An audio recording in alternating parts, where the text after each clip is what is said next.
আসসালামু আলাইকুম ভিউয়ার্স, আমি তরিকুল ইসলাম। আজকে আমরা দেখব কিভাবে বিকাশ অ্যাপ থেকে বাংলা কিউআরে পেমেন্ট করতে হয়।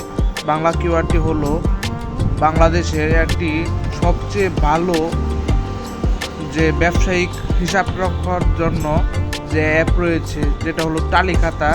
সেই টালি খাতার একটি কিউআর আছে, যেটিকে টালি পে কিউআর বলে।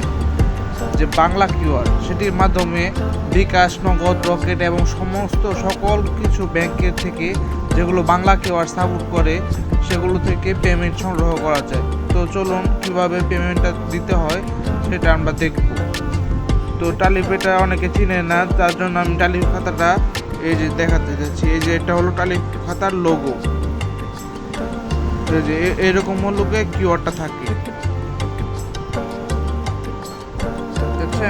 এখন আমি আপনাদেরকে দেখাবো কিভাবে পেমেন্টটা করতে হয় বিকাশের মাধ্যমে। প্রথমে আমরা বিকাশ অ্যাপে লগ ইন করবো। লগ ইন করার পর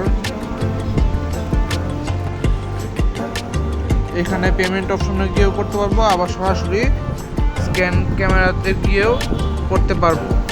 তো দুইটা দিয়ে করা যায়। এই দেখেন আমার কাছে কিউআরটি রয়েছে একদম bKash, Rocket, Dutch Bangla, Cellfin, BRAC, যা যা ব্যাংক আছে, সিটি ব্যাংক, তারপরে মিউচুয়াল, তারপর Rupali Bank, One Bank, Prime Bank, Krishi Bank, ECB Bank, সকল ব্যাংকের থেকে পেমেন্টটা নেওয়া যায়। তো আমরা প্রথমে কিউআরটা স্ক্যান করব। স্ক্যান করার সাথে সাথে দেখবেন পুষ্প পোল্ট্রি অ্যান্ড ফিশ ফিড, এটা হলো গিয়ে আমার মার্চেন্ট কিউআর মার্চেন্টটা। তো এখানে আমরা 1000 টাকা পেমেন্ট করব। পেমেন্ট করার পর এখানে 1 টাকাও কিন্তু চার্জ লাগে না। এখানে আমরা আমাদের বিকাশ গোপন পিন নাম্বারটা দিয়ে দিব আর ট্যাপ করে ধরে রাখব। কিছুক্ষণ সময় নেবে। এই যেহেতু আমার এটাতে কিউআর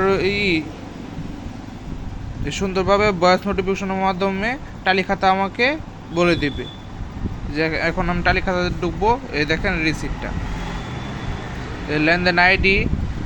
যদি কোনো ধরনের সমস্যা হয় তাহলে 16726-এ কল দিলেই তারা সাড়া দিবে, তারা সাহায্য করবে। তো এই ছিল আজকের ভিডিও। যদি ভালো লাগে অবশ্যই লাইক, কমেন্ট, শেয়ার করবেন। আবারও দেখা হবে নতুন একটি ভিডিও নিয়ে।